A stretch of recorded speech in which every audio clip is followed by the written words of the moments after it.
নমস্কার, কলকাতা টিভি ডিজিটালে স্বাগত। ভোট সামনে, আর কয়েক মাস পর 2026-এ এই রাজ্যের বিধানসভা ভোট। স্বাভাবিকভাবেই প্রধানমন্ত্রী থেকে শুরু করে আরএসএস প্রধান এবার বিশেষ নজর দিচ্ছে পশ্চিমবাংলাকে। আরএসএস প্রধানের ডিসেম্বর মাসে আসার কথা এই রাজ্যে, দীর্ঘদিন তিনি থাকবেন বলে জানা গেছিল। শতবর্ষ আরএসএসের শতবর্ষ উদযাপন উপলক্ষে তিনি আসবেন এবং এসে তিনি সমাজের বিশিষ্ট ব্যক্তিদের সামনে তিনি ভাষণ দেবেন, কোনো বিশিষ্ট ব্যক্তির বাড়িতেও যাবেন বলে কথা আছে। উদ্দেশ্য একটাই, 26-এর ভোটে যাতে বিজেপি ক্ষমতায় আসে। অপরদিকে নরেন্দ্র মোদী তিনি তার প্রচার শুরু করে দিয়েছেন। ইতিমধ্যে এই রাজ্যে তিনি 3টে জনসভা করে ফেলেছেন। তার যে লিস্ট আছে সেই লিস্ট অনুসারে 25টা জনসভা হওয়ার কথা নির্বাচন পর্যন্ত। আপাতত 3টে হয়েছে। চেষ্টা করছে বিজেপি নেতৃত্ব 25টা জনসভাই করানোর, কিন্তু কটা সম্ভব হবে নরেন্দ্র মোদীর পক্ষে তা প্রধানমন্ত্রীর সচিবালয় নির্ধারণ করবে। ঠিক এই প্রেক্ষাপটে দাঁড়িয়ে বিহারের নির্বাচন শেষ হওয়ার পর নরেন্দ্র মোদী আসছেন বঙ্গে জনসভা করতে ডিসেম্বর মাসে। অমিত শাহ আসছেন বঙ্গে সাংগঠনিক বৈঠক করতে। তেমনি মোহন ভাগবত আসছেন বঙ্গে রাষ্ট্রীয় স্বয়ংসেবক সংঘ বা আরএসএসের প্রচার কর্মসূচিতে অংশগ্রহণ করছে। অর্থাৎ মোদী এবং আরএসএস প্রধান দুজনেই ডিসেম্বরে বঙ্গে আসছেন।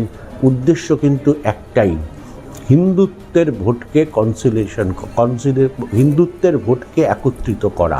মূলত এই উদ্দেশ্যকে সামনে রেখেই তারা কিন্তু আসছেন। এবং এটা বোঝা যাচ্ছে যে 24-এর ফলাফল দেখে সামান্য কিছু 6-7% ভোট যদি বিজেপি বাড়াতে পারে, সেক্ষেত্রে তারা শাসন ক্ষমতায় চলে আসবে এই রাজ্যে। ফলে সেই জায়গাটায় সবচেয়ে বেশি জোর দিচ্ছে কেন্দ্রীয় নেতৃত্ব। এবং কেন্দ্রীয় নেতৃত্বের এই জোরের সফল হিসাবে বা এই জোরের চেষ্টার ফলশ্রুতি হিসাবে যেমনি সংঘপ্রধান আসছেন, তেমনি প্রধানমন্ত্রীও আসছেন এই রাজ্য সফরে।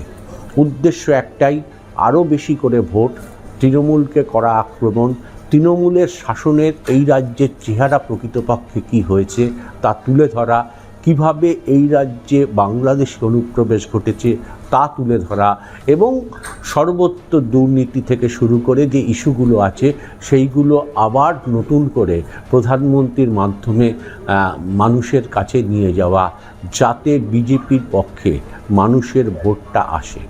ঠিক সংঘপ্রধানের উদ্দেশ্য হচ্ছে বুদ্ধিজীবীদের কাছে আরএসএস সম্পর্কে ব্যাখ্যা করা। আরএসএস যে অচ্ছুত নয়, আরএসএস যে সমাজের কাজ ভালো করে, আরএসএস আজকে গোটা দেশে যে ব্যাপ্তি, আরএসএস করেই কিন্তু আজকে বিজেপিতে সবাই সফল হয়েছেন, প্রধানমন্ত্রী থেকে শুরু করে সবাই, সেটা মানুষের কাছে নতুন করে আরএসএসের কৃষ্টি সংস্কৃতিকে তুলে ধরা। অর্থাৎ দুজনের উদ্দেশ্য এক, প্রচারের ফরমেশন কিন্তু আলাদা। একজন ভোট চাইছে হিন্দুত্বকে সামনে রেখে, আরেকজন আরএসএসকে ব্যাখ্যা করছেন হিন্দুত্বের তারা কত বড় লড়াইয়ের অংশীদার, বা হিন্দুত্বের বলা যেতে পারে তারা দাবিদার, একমাত্র দাবিদার বলা যেতে পারে। এই দুয়ের আক্রমণে বলা যেতে পারে ডিসেম্বর মাস থেকে কার্যত কিন্তু জমে যাবে এ রাজ্যের ভোটের প্রচার। ইলেকশন ঘোষণা হবে হয়তো ফেব্রুয়ারি মাসে, কিন্তু তার আগে থেকেই বিজেপি চাইছে ইলেকশনের পরিবেশ সৃষ্টি করা, যেটা বিজেপির ভাষায় বলা হয় মাটাম। অর্থাৎ এমন একটা পরিবেশ সৃষ্টি করো যেখানে মানুষের মধ্যে ধারণা তৈরি হবে যে বিজেপি ক্ষমতায় আসছে।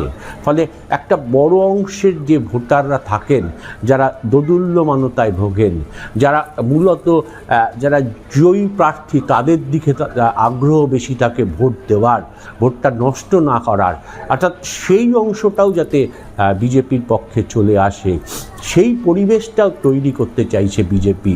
তাই একদিকে নরেন্দ্র মোদী, একদিকে আরএসএস প্রধান ডিসেম্বর মাস থেকে কার্যত হিন্দুত্বের পক্ষে হাওয়া তুলে বিজেপি চাইছে এ রাজ্যের ভোটের প্রচারে সম্পূর্ণভাবে নেমে পড়তে। এবং যতদূর জানতে পারছি যে ডিসেম্বর মাসে, জানুয়ারি মাস, ফেব্রুয়ারি মাস, মার্চ মাস রাজ্য জুড়ে প্রচুর সভা করবেন নরেন্দ্র মোদী। ফলে স্বাভাবিকভাবেই বোঝা যাচ্ছে যে প্রচারের কি পয়েন্ট হচ্ছে, একদিকে কেন্দ্রীয় সরকারের সুশাসন, আরেকদিকে হিন্দুত্ব রক্ষা এবং এই রাজ্যকে বাঁচানোর চেষ্টা। যে কি পয়েন্টের মধ্যেও কিন্তু প্রচারের সংঘপ্রধান যে প্রচারটা করবেন সেটাও থাকবে। অর্থাৎ ডিসেম্বর মাস হচ্ছে এই রাজ্যের বিজেপির ভোটের, আগামী বিধানসভা ভোটের বলা যেতে পারে প্রচারের মাটাম তৈরির একটা জায়গা, যেখান থেকে তারা নরেন্দ্র মোদী এবং সংঘপ্রধানকে নিয়ে এসে একেবারে প্রচারের মাঠে নেমে পড়ছেন। উদ্দেশ্য এক 26-এর ভোটে, যেটা উদ্দেশ্য এক হিন্দু ভোটকে কনসলিডেট করা। যে 6% 7% ভোট তারা আর বেশি পেলে সরকারে আসতে পারবেন। আপাতত দুই প্রধান সারথি, এক নরেন্দ্র মোদী এবং সংঘপ্রধানকে ডিসেম্বর মাসে মাঠে নামিয়ে তারা সেই ফয়দাটা তুলতে চাইছে রাজ্য বিজেপি।